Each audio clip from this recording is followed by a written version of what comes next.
너희를 위하여 보물을 땅에 쌓아두지 말라. 거기는 좀과 동록이 해하며 도둑이 구멍을 뚫고 도둑질하느니라. 오직 너희를 위하여 보물을 하늘에 쌓아두라. 거기는 좀이나 동록이 해하지 못하며 도둑이 구멍을 뚫지도 못하고 도둑질도 못하느니라. 내 보물이 있는 그곳에는 내 마음도 있느니라. 눈은 몸의 등불이니 그러므로 내 눈이 성하면 온몸이 밝을 것이요 눈이 나쁘면 온몸이 어두울 것이니 그러므로 내게 있는 빛이 어두면 그 어둠이 얼마나 더하겠느냐. 한 사람이 두 주인을 섬기지 못할 것이니 혹 이를 미워하고 저를 사랑하거나 혹 이를 중히 여기고 저를 경히 여김이라. 너희가 하나님과 재물을 겸하여 섬기지 못하느니라. 그러므로 내가 너희에게 이르노니 목숨을 위하여 무엇을 먹을까 무엇을 마실까 몸을 위하여 무엇을 입을까 염려하지 말라. 목숨이 음식보다 중하지 아니하며 몸이 의복보다 중하지 아니하냐. 공중의 새를 보라. 심지도 않고 거두지도 않고 창고에 모아들이지도 아니하되 너희 하늘 아버지께서 기르시나니 너희는 이것들보다 귀하지 아니하냐. 너희 중에 누가 염려함으로 그 키를 한 자라도 더할 수 있겠느냐. 또 너희가 어찌 의복을 위하여 염려하느냐. 들의 백합화가 어떻게 자라는가 생각하여 보라. 수고도 아니하고 길쌈도 아니하느니라. 그러나 내가 너희에게 말하노니 솔로몬의 모든 영광으로도 입은 것이 이 꽃 하나만 갖지 못하였느니라. 오늘 있다가 내일 아궁이에 던져지는 들풀도 하나님이 이렇게 입히시거든. 하물며 너희일까 보냐. 믿음이 작은 자들아.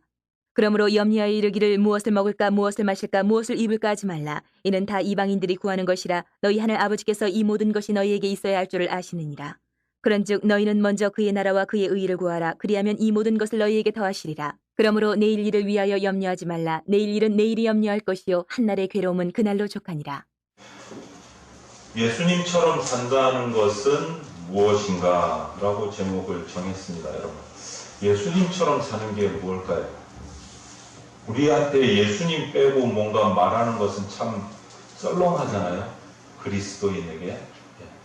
입을 벌리면 예수님에 관한 말씀이 나오고 고백이 나오는데, 그러면 예수님처럼 산다는 것은 뭘까? 우리가 그렇게 살아가야 되는데 그 이야기를 오늘 한번 나누려고 합니다. 저와 여러분들이 이 세상을 살아가면서 오늘 앞에 장로님도 기도하시면서 처음 나온 게 그거예요. 근심 걱정이에요. 코로나 때문에 걱정이고, 예배에 참석하지 못하는 성도들 때문에 또 걱정이고, 뭐 교회 내에서도 그런데 교회 밖으로 생활 가운데 나가면 우리 걱정 근심은 더 많아요. 더 많아요. 그런데 오늘 성경은 뭐라고 얘기합니까? 그런 걱정 근심에 가득 차 있는 우리에게 근심하지 말고 걱정하지 말라, 이렇게 말해요. 어떤 성경학자는, 저는 아직 그렇게 확인을 안 해봤는데 한번 해보고 싶어.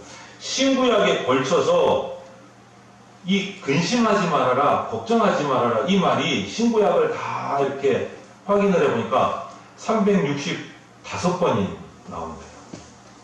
이게 맞다면 이 박사님은 말하기를 365일 근심거리가 우리 가운데는 계속 있을 거다라고 말합니다. 이 말은 우리 인간은 뭐 성도가 되었든 성도가 아니든 근심하면서 살아갈 수밖에 없는 게 인생이다 라는 거죠.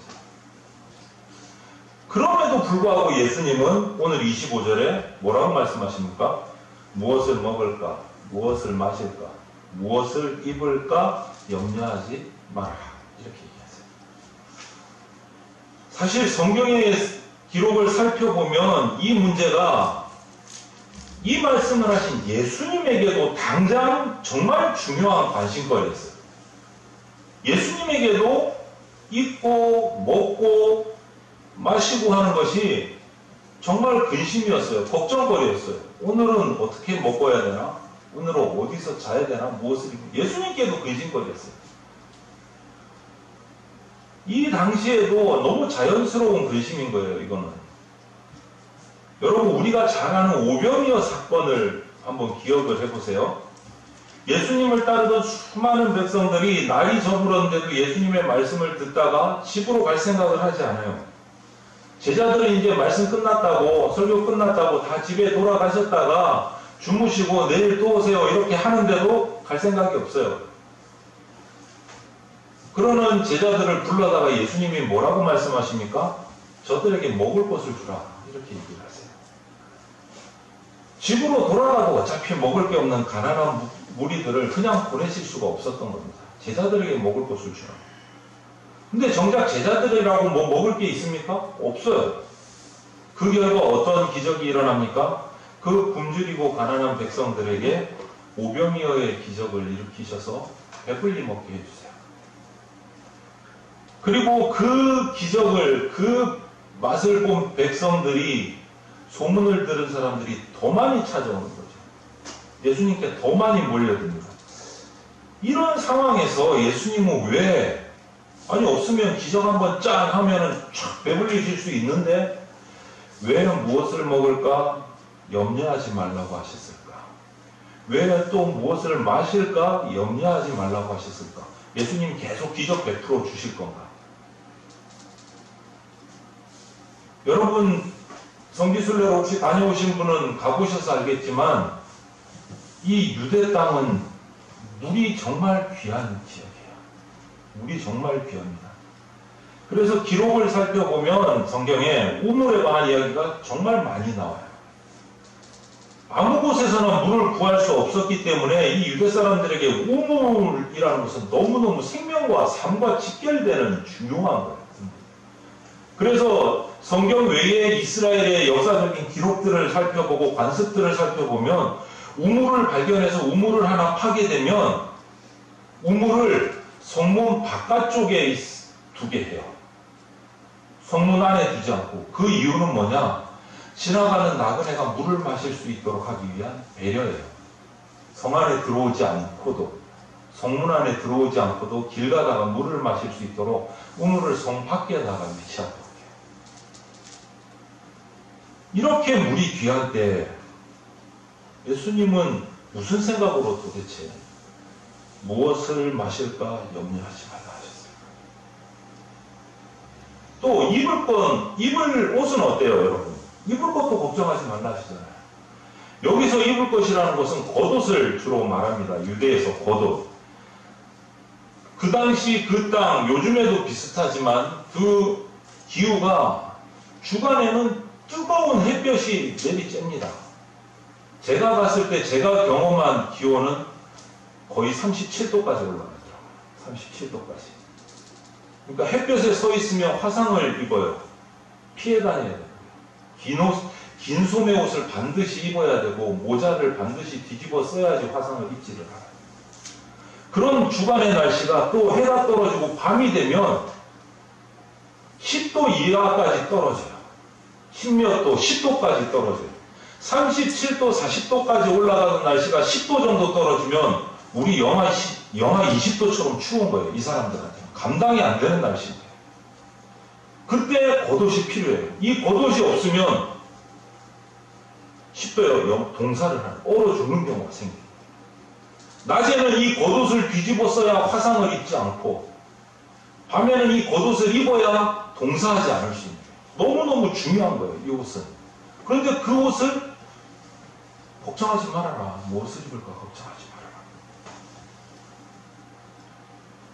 율법에도 겉옷을 전당 잡으면 해지기 전에 돌려주라고 할 정도예요. 너무너무 중요한 거란 말이죠. 얼어 죽으니까 해지기 전에 돌려주라. 겉옷을 빼앗는다는 것은 생명을 빼앗는 것과 거의 같이 취급하는 거예요. 이런 상황에서 예수님께서는 도대체 무슨 생각으로 무엇을 입을까 염려하지 마라. 이 말씀도 하셨어요. 왜 그러셨을까? 먹을까? 마실까? 입을까? 염려하지 마라. 예수님 당신도 당장 그 위험에 노출되어 계시면서 이런 말씀을 하세요. 예수님 자신의 형편을 어떻게 표현하십니까? 마태복음 8장 20절에 이렇게 표현하세요. 여우도 굴이 있고 공중의 새도 거처가 있으되 인자는 머리 둘 곳이 없다. 어디 가서 쉬어야 될지 정해진 것도 없고 무엇을 어떻게 먹고 무엇을 입을지 아무것도 정해진 것이 없다. 예수님 당신도 이렇게 힘드신데 왜 이렇게 걱정하지 말라고 하셨어요? 우리나라 말로 내 코가 석잔데 무슨 이 상황인데 이런 말씀을 하셨다. 그런데 예수님은 이 어려운 상황 속에서도 생명을 누리실 수 있는 방법을 체득을 하셨고 그것을 우리에게 가르쳐 주시고 보여주시려고 오늘 이 말씀을 하신 거예요. 무엇을 먹을까, 무엇을 마실까, 무엇을 입을까 염려하지 마라. 자기 입을 거 다 입고 먹을 거 다 먹고 마실 거 다 마시면서 야 무엇을 입을지 무엇을 마실지 무엇을 걱정하지 마라 그러면 우리에게 와 닿습니까? 너야 잘 먹고 잘 사니까 그렇지 욕먹어요. 그런데 예수님은 우리보다 더 힘든 상황, 당장 예수님이 걱정인데 예수님이 이 말씀을 하신 것은 방법을 찾으시다. 어떻게 해야 되지? 생명이 경각에 달하는 이것을 어떻게 해야 생명을 누릴 수 있는지를 가르쳐 주고 싶으셔서 이 말씀을 하십니다. 우리에게 풍성한 삶이 어떻게 사라지는지를 말씀해 주십니다. 요한복음 10장 10절에 내가 온 것은 양으로 생명을 얻게 하고 더 풍성히 얻게 하려는 것이다. 예수님이 오신 목적이 그거예요. 이 땅에 오신 목적이. 예수님을 따르는 양들에게, 우리 성도들에게 생명을 얻게 하시고, 그것도 그냥 대충 간당간당 생명이 아니고 풍성한 생명을 누리게 해주시려고 오셨다. 그것을 알게 해주시고, 목적이 생명이에요. 이 땅에 오신 목적이 생명. 우리를 살리고 간신히 살리는 게 아니고 풍성하게 살리시려고 오셨다. 저와 여러분들, 우리 성도 그리스도인은 예수님 안에서 영원한 생명을 얻은 사람들입니다. 맞습니까? 아멘. 이때는 아멘 크게 하셔야 돼요. 다시 말해서 이 말은, 생명을 얻었다는 말은 그리스도 안에서 살아가는 사람들은 더 이상 죽을 수 없는 생명을, 영생을 얻었다라는 말씀이에요. 우리가 죽을 수밖에 없는 죄를 예수님이 대신 다 지고 감당하셨고, 그 결과 우리는 하나님이 에덴 동산에서 창조하셨던 그 본래의 생명으로 회복되었다. 영생으로 회복되었다. 하나님께 속한 생명은 결코 소멸될 수가 없어요. 그 생명을 우리가 다시 부여받은 거예요. 부여받은 거예요. 그런데 안타까운 것은 우리가 그런 영생의 생명을 충분하게 누리지 못하고 살아가고 있다. 안타까운 것은. 좀 더 와닿게 말씀을 드릴까요? 여러분이 가진 여러분 통장 계좌에 평생을 먹고 살고 쓰고 마시고 입고 해도 남을 만한 엄청난 돈이 들어와 있는데 그것을 모르고 그냥 힘들게 살아간다는 거예요. 내 통장에 풍성한 저금이 들어와 있는데 그걸 까맣게 모르고 하루하루 힘들게 바들바들 떨면서 살고 있다는 이 말이에요. 우리에게 영생을 주셨는데 그것을 누리지 못하고 살아가고 있다. 똑같은 말이죠. 똑같은 말. 여러분 통장에 엄청난 돈이 들어와 있는데 그것도 모르고 하루하루 힘들면서 일용직으로 살아간다. 여러분 그 사람 보고 뭐라 그럴 거예요? 대단하다 그래요? 바보라 그래. 제정신 아니라 그래요.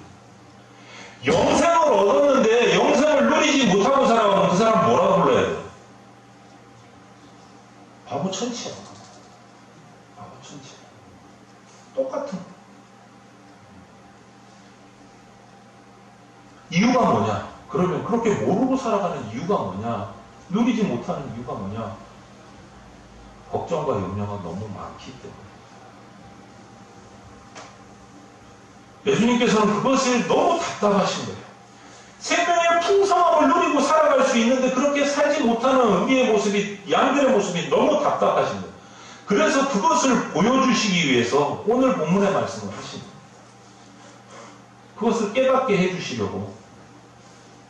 이 오늘 말씀, 본문의 말씀은 우리 사람들이 보편적으로 그냥 세상에서 살아가는 그런 삶의 자세를 말씀하시는 게 아니에요.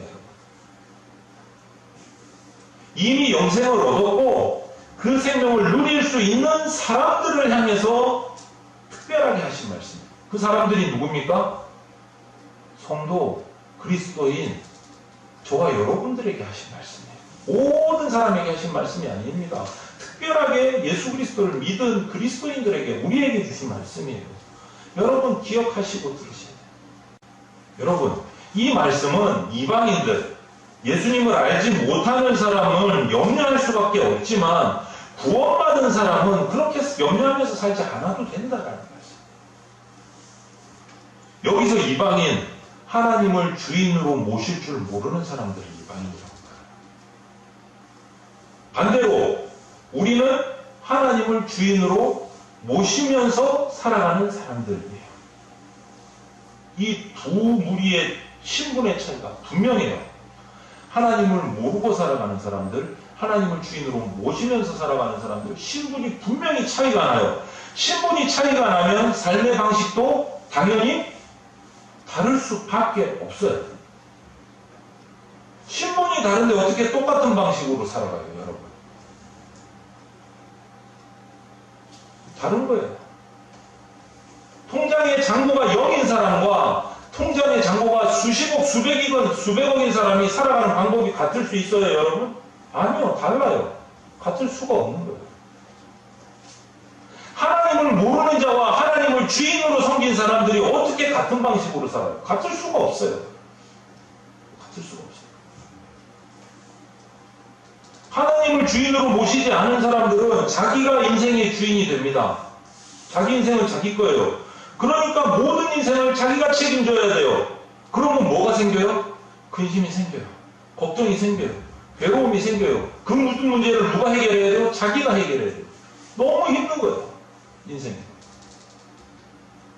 그러나 하나님을 주인으로 모신 그리스도인은 인생의 주인이 누구라고요? 내 인생의 주인은 내가 아니고 하나님 아버지세요. 그러면 내 인생은 누구에게 맡기면 돼요? 근심 걱정은 하나님께 맡기는 거예요. 왜? 내 인생의 주인이 누구시니까? 하나님이시니까 주인이 해결해 주세요. 하나님이 해결해 주셔야 되잖아요. 하나님께 맡기는 거예요. 그러면 걱정할 게 나에게는 없는 거예요. 걱정거리가 생기면 누구에게 찾아가요? 내 인생의 주인에게 찾아가서 맡기고 결제 받고 내려오면 돼요. 왜? 오늘 말씀에 뭐라고 하셨습니까? 하늘 아버지께서 이 모든 것이 너희에게 있어야 할 줄을 뭐라고요? 아신다. 어느 하늘 아버지요? 너희 하늘 아버지께서. 하나님을 주인으로 삼은 너희 하늘 아버지께서 너희가 필요한 모든 것이 있어야 할 줄을 아시느니라. 그런데 왜 입을 것, 마실 것, 먹을 것으로 걱정하느냐? 이 말씀이에요. 다 아시는데 그러면 주인에게 맡기고 너희들은 걱정하면 안 되는 거잖아. 그런데 왜 걱정하냐? 하나님을 모르는 사람처럼 이렇게 말씀하시는 거예요. 이처럼 살아갈 때 예수님이 말씀하시는 방법이 이건 거예요. 생명을 풍성히 누릴 수 있는 길이 열린다. 내 인생의 주인은 하나님이심을 인정하고 그분께 걱정과 근심을 맡길 때 나는 풍성한 삶을 살아갈 수 있다라고 말씀하시네요. 여러분, 우리가 사는 동안 물질에 대한 관심, 걱정 한시라도 떠날 수 없습니다. 사실입니다. 물질이 생명을 지탱하고 풍성하게 하는데 결정적인 역할을 하고는 해요. 그런데 우리가 생각할 것은 그 물질이 항상 그렇지는 않다는 거예요. 우리의 필요를 채우는 그 물질이 영원하지 않다는 것. 그리고 그 가치가 가장 존귀한 것이 아니다라는 것을 우리가 깨달아야 돼요. 그것을 깨닫지 못하면 물질 만능 사상이 우리에게 지배를 하게 되면 오히려 그게 근심거리가 되고 우리의 생명을 상하게 만드는 것이 물질이 되어버린다. 물질의 노예가 되면. 물질은요, 우리를 존귀하게도 하지만 정반대로 우리를 추하게 만들기도 해요. 산다고 하면서 생명을 기쁘게 누릴 수도 없으면 그 사는 것 자체가 짐이고 고통이잖아요. 인생이 기쁘고 재밌고 즐겁게 살아야 되는데, 행복하게 살아야 되는데 걱정이고 근심이고 괴로움이고 고통이면 너무너무 안 좋은 거잖아요. 우리의 생명을 갉아먹는 전염병과 같은 염려, 걱정, 내려놓을 때 생명의 풍성함을 누리게 됩니다. 내려놓는 방법은 내 인생의 주인이신 하나님께 내려놓는 겁니다.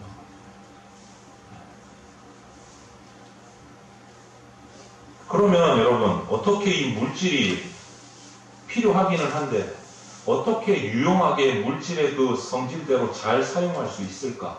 그렇게 해서 생명의 풍성함을 누리면서 살 수 있을까? 그것을 우리가 고민해 봐야 돼요.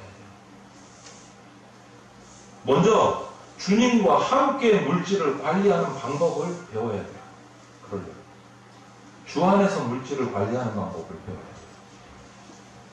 다른 말로 보물을 땅에 쌓아두지 말고 하늘에 쌓아두는 방법을 배워야 돼요. 자주 물질과 하나님을 우리는 이렇게 분리해놓고 생각하는 조금 잘못된 버릇이 우리 가운데 있어요. 물질은 물질이고 하나님은 하나님이고 따로따로. 그런데 여러분 우리가 소유한 모든 물질은 하나님이 주인이세요. 따로따로 놓고 생각할 수가 없는 거예요. 물질의 주인은 하나님이세요. 그러므로 주인인 하나님과 주인이신 하나님과 물질을 같이 관리하는 방법을 배워야 물질로부터 자유함을 얻을 수가 있어요. 노예가 되지 않고 다스리는 자가 될 수 있다. 물질에 관련된 염려를 내려놓을 수 있게 돼요. 내 물질을 불러주시는 분이 아니고 내 물질을 관리하시는 분으로 주님을 인정해야 돼요. 중요한 말씀 드렸어요, 여러분. 내 물질을 불려주시는 분이 하나님이 아니시고 내 물질을 관리해 주시는 분이 하나님이셔야 돼요. 여러분, 어느 쪽을 택하고 계셨어요, 지금까지? 가슴으로 이렇게 생각해 보세요. 둘 중에 어딘지. 하나님은 나에게 부자 되시게 하시는 분, 내 물질을 팍팍 불려주시는 분, 이렇게 생각하셨는지 내게 물질 주시고 관리해 주시는 분이시죠. 물질을 나 혼자 관리하면서 땅에 쌓아두는 일에 몰두하게 되면 물질을 제대로 바라볼 수 있는 눈을 잃어버리게 돼요, 여러분. 물질에 파묻혀서. 오늘 읽은 본문 말씀에 있지 않습니까? 눈이 몸의 등불이래요. 그 눈이 건강하지 못하면 온몸이 어둡게 된다고 말씀하세요. 몸이란 우리 삶의 대표잖아요. 몸 없이 우리가 어떻게 살아갑니까? 그런데 그 몸을 어둡게 하는 게 뭐냐? 어두운 눈이라는 거예요. 물질은 삶을 풍요롭게 하기 위한 도구고 수단입니다. 그 돈이 물질이 목적이 되면 우리 눈이 어두워져요. 눈이 어두워지면 물질을 아무리 많이 가져도 항상 부족해요. 또 그 물질을 잃어버릴까봐 두려움 속에 빠져요. 그러면 삶이 어두워진 거예요. 왜 그래요? 참된 눈이 어두워졌기 때문에. 어두워졌기 때문에. 이 닫힌 눈을 여는 길은 물질을 천국 곳간에 쌓아두는 것이 무엇인지를 깨닫고 그렇게 하려고 훈련하고 실천하는 데 있어요. 어두워진 눈을 밝히는 방법. 천국 곳간에 쌓는. 천국 곳간에 쌓는다는 말의 의미는 마태복음 6장 33절에서 우리가 알 수 있어요. 그런즉 너희는 먼저 그의 나라와 그의 의를 구하라. 그리하면 이 모든 것을 너희에게 더하시리라. 너무 잘 아시는 말씀이죠. 이 말씀은 사람들이, 우리 성도들이 간혹 오해를 합니다. 그의 나라와 그의 의를 구하면 내가 가진 물질을 더 풍족하게 해주실 것이다. 이렇게 해석을 하시는 분들이 있어요. 그러나 그것은 분명히 아닙니다, 여러분. 잘못된 해석입니다. 먼저 여기서 그의 나라는 하나님의 나라를 말합니다. 하나님의 나라는 꼭 죽어서만 가는 게 아니에요, 여러분. 누가복음 17장 20절, 22절, 21절을 보면 하나님 나라는 볼 수 있게 임하는 것이 아니요 또 여기 있다 저기 있다고도 못하리니 하나님의 나라는 너희 안에 있느니라. 여기서 하나님 나라는 하나님의 통치 아래에 있는 우리 생명, 내가 가진 것을 누리는 것을 말하는 거예요. 여기서 하나님 나라. 이것이 하나님의 통치 아래 있을 때 생명도 풍성하고 물질도 여유롭고 만족하면서 행복한 인생을 살 수 있다는 거예요. 어떻게 할 때? 먼저 그의 나라와 그의 의를 구할 때. 내가 생명의 풍성함과 기쁨을 누리면서 살아갈 수 있다. 우리가 돈 벌고 물질 모으는 게 무엇 때문에 그럽니까, 여러분? 결국 행복하려고 모으시는 거잖아요. 그렇지 않습니까? 전도서도 그렇게 말해요. 전도서에서도 2장 24절에 전도서 사람이 먹고 마시며 수고하는 것보다 그의 마음을 더 기쁘게 하는 것은 없나니 내가 이것도 본즉 하나님의 손에서 나오는 것이로다. 또 그 뒤에 계속 보면 사람이 자녀를 많이 낳고 장수해도 영원히 행복하지 못하면 뭐라고 말씀하느냐? 낙태한 자가 그보다 낫다. 이렇게 말해요. 자녀도 많고 자손도 많고 장수하고 이런데 영원히 행복하지 못하면 낙태한 사람이 그 사람보다 더 행복하다는 말이에요. 만일 우리가 가진 물질이 적든 많든 우리에게 행복을 주기보다 그 물질 때문에 나에게 근심이 더 많이 다가온다면 그 물질의 진짜 수단과 목적은 이미 사라진 거예요. 잘못된 거예요. 우리 주변에는 정말 적은 물질 갖고도 행복하게 사는 사람들이 있습니다. 작은 것에서 풍성한 행복을 누리는 방법을 아는 거예요. 그렇다면 천국 곳간에 재물이 쌓이는 것을 우리가 어떻게 알 수 있느냐? 간단하게 말씀드리면 이래요. 내가 가진 물질이 나의 내면 생활과 영적인 생활에 충만함을 주는지를 한번 살펴보세요. 내가 가진 물질이 내 영적인 생활, 내 내면에 기쁨을 주는지, 충만함을 주는지를 한번 살펴보세요. 그거는 누구도 몰라. 당사자와 하나님만 알아. 내가 가진 물질 때문에 내가 기쁜지, 내 영적인 생활이 너무너무 충만하고 행복한지, 하나님 앞에 나갈 때마다 기쁨이 되는지, 내면이 내 편안한지 살펴보세요. 평안하다? 천국 곳간에 내 재물이 쌓이고 있는 거예요. 잘 하시는 거예요. 그런데 물질이 그렇지 못하고 내 삶에 방해가 되고 자꾸 뭔가 어려움이 생기면 물질 때문에 세상에 쌓아두시는 거예요. 종과 동록이 되어 우리 영혼을 갉아먹을 것이라 말씀하셨어요. 그 물질이 내 인생을 갉아먹는다는 거예요. 그것은 천국에 쌓지 못하는 거예요. 여러분, 우리는 하나님 나라와 하나님의 의를 위해서 내게 주어진 물질들이 쓰여질 수 있도록 준비하고 기도하셔야 됩니다.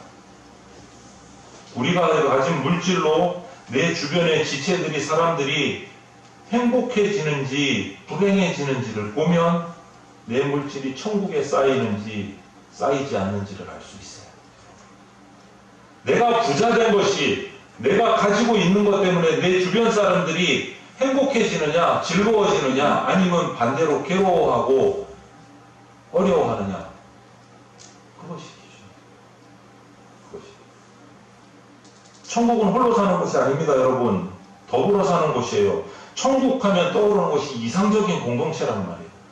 하나님께서는 이스라엘 공동체를 선택하셨고 그 가운데 또 교회 공동체를 선택하셨어요. 우리 대전 장로교회 공동체를 선택하셨어요. 우리가 가진 물질로 인해 더불어 살아가는 영역이 점점점 넓어져야 돼요. 넓어져야 돼요. 그만큼 우리의 생명도 확장돼요. 그만큼 하늘 곳간에 우리의 재물이 쌓이는 거예요. 먼저 그의 나라와 그의 의를 구하라고 했습니다. 여기서 구하라는 말씀은 우리가 물질을 모으듯이, 정말 애를 써서 수고해서 물질을 모으듯이 하나님 나라와 하나님의 의를 찾으라는 말씀이에요. 그만큼 애써서 찾으라는 말씀이에요. 애써서 찾으라. 이러한 노력 없이 그냥 물질 생활만 추구하면 물질의 주인이 아니고 물질이 너의 주인이 된다는 말이죠. 결국 우리는 이 말씀에서 기억할 수 있는 게 뭐냐? 하나님을 선택하느냐, 물질을 선택하느냐, 기로에 서게 된다. 하나님이 주인이 될 것이냐, 내 인생에, 물질이 내 인생의 주인이 될 것이냐, 둘 중에 하나를 선택해야 되는 상황이에요. 하나님과 재물을 겸하여 섬기지 못한다라고 말씀하셨어요. 여러분, 하나님을 섬기는 자로 사시겠습니까? 재물을 섬기는 자로 사시겠습니까? 선택은 한 분 한 분 스스로에게 달려있습니다. 정목사라고 선택해 줄 수 없어요. 스스로가 선택하셔야 돼요. 공중의 새를 보라, 들의 백합화를 보라, 이렇게 말씀하셨잖아요. 유심히 관찰해 보세요. 공중의 새와 들의 백합화를 그들이 살기 위해서 얼마나 애쓰는지 몰라요, 여러분. 공짜로 사라지는 거 아니에요. 공중의 새도 들의 백합화도 자기 스스로 생명을 유지하기 위해서 무던히 애를 써요. 그런데 예수님은 왜 새와 꽃이 수고하지 않는다라고 말씀하셨을까요? 여기에 숨겨진 진리가 있어요. 뭐냐? 새와 꽃은 일과 삶을 따로따로 구분하지 않는다는 거예요. 이게 무슨 말이냐? 쉽게 말하면 일과 놀이를 구분하지 않는다는 거예요. 본능적으로 창조주 하나님과 같이 일하고 같이 살아가는 법을 벌써 체득하고 있다는 거예요. 이 꽃이, 하늘을 나는 밖의 새들이 하나님과 함께 살아가는 방법을 체득하고 있다는 거예요. 삶이 곧 일이고, 일이 곧 놀이고, 놀이가 곧 삶이라는 거예요. 그래서 수고하지 않는다라는 말에는 수고하지 않는다는 단순한 그 말이 아니고 그들이 수고하는 것도 놀이고 그들이 놀이하는 것이 일이고 그들이 일하는 것이 삶이라는 거예요. 누구와 함께? 주님과 함께. 창조주와 함께.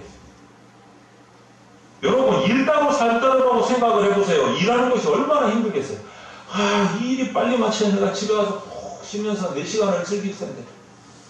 열심히 일해놓고 대가가 안 나오면 일을 얼마나 열심히 했는데 대가가 안 나오나 투덜투덜.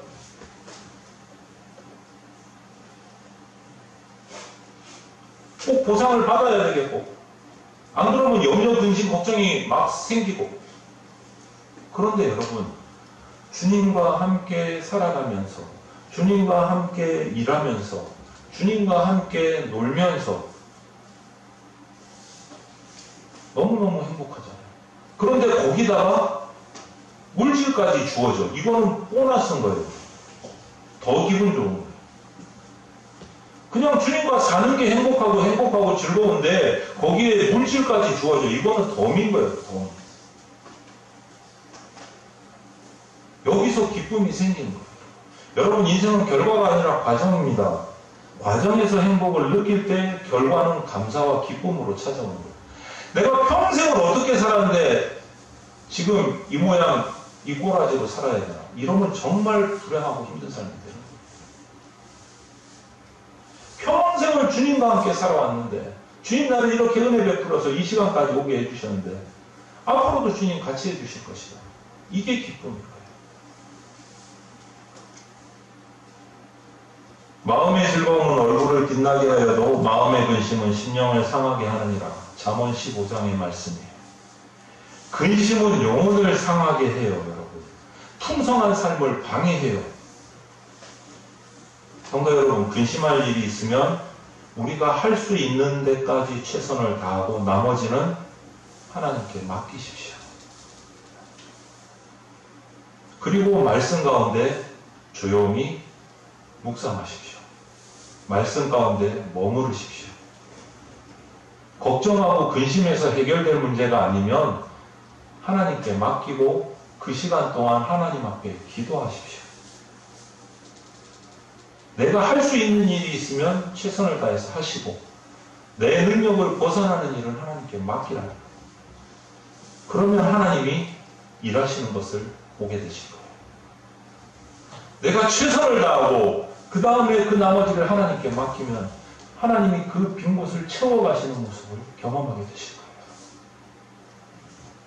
우리 대전장로교회 모든 성도들께서 하나님께서 우리에게 부여하신 영원한 생명을 마음껏 누리는 것이 하나님의 명령을 따르는 것이고 예수님처럼 살아가는 것이라는 것을 반드시 기억하시고 주님 안에서 즐겁고 풍성한 삶을 경험하는 주의 백성들이 다 되시기를 주님의 이름으로 축원을 드립니다. 기도합니다. 하나님, 사랑하고 감사합니다. 우리에게 영생의 기쁨을 주셨는데 우리가 내게 주어진 영생의 생명의 그 기쁨과 풍성함을 누리지 못하고 염려, 근심, 걱정에 빠져서 살아갈 때가 너무나 많이 있습니다. 주님, 이 순간에도 염려, 근심, 걱정 때문에 혹시라도 예배에 집중하지 못하고 주님을 향하지 못하고 있는 마음이 있다면 주님 불쌍히 여겨 주시옵소서. 주님만 바라보게 하여 주시옵소서. 내게 주신 은사로 최선을 다하고 걱정과 근심을 내려놓고 모든 것을 주님께 맡기며 주님 안에 묵상하며 엎드리는 삶이 되게 하여 주시옵소서. 내 인생의 주인 되시며 창조되신 하나님께 모든 염려 근심을 다 맡기고 나는 주님 주신 영생의 풍성함을 누리며 기쁨을 맛보며 살아가는 인생 되게 하여 주시옵소서. 우리 모든 성도들에게 동일한 복을 허락하여 주시옵소서. 감사드리며 예수 그리스도 이름으로 기도합니다. 아멘. 교회 소식을 전해드리겠습니다. 9월 공동체 기도 제목이 주보내면에 올려졌습니다. 모든 성도가 같은 말, 같은 뜻, 같은 마음으로 깊은 기도의 자리로 나아가시기를 바랍니다. 9월, 10월에 오늘 주보에 있는 것처럼 여러 사역들이 준비되고 진행이 됩니다. 교회에 있어서 어떻게 보면 중요한 변화의 시기이기도 합니다. 우리 모든 성도들이 한 마음으로 기도해 주시고 헌신해 주시기를 바랍니다.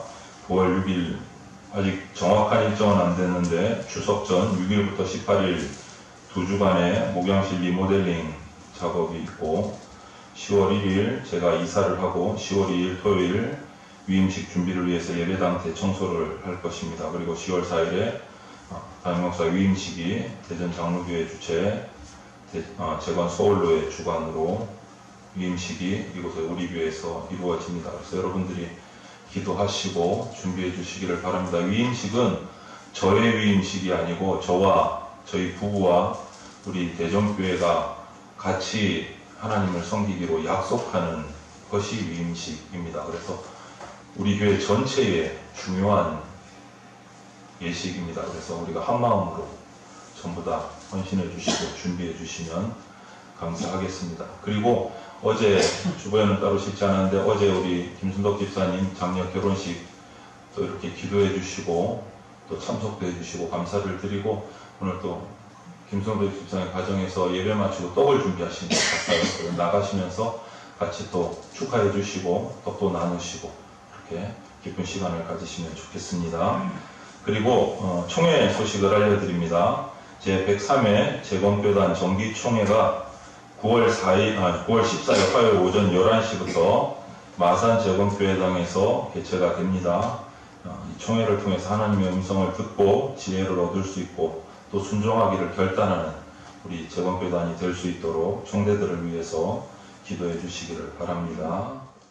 주 예수 그리스도의 피 묻은 십자가 은혜와 독생자를 보내주신 하나님 아버지의 크신 사랑과 지금 이 순간에도 역사하고 계시는 성령님의 보호 인도하심이 하나님을 주인으로 모시고 사는 주의 백성된 자로서 근심하지 말고 걱정하지 말라는 주님의 명령을 신뢰하며 기억하고 예수님을 따라 예수님처럼 살아가서 하나님께서 주신 생명을 기쁨으로 마음껏 누리기를 작정하는 백성들, 대전 장로교회 성도들과 모든 주의 백성들 머리 위에 영원토록 함께 있을지어다. 아멘.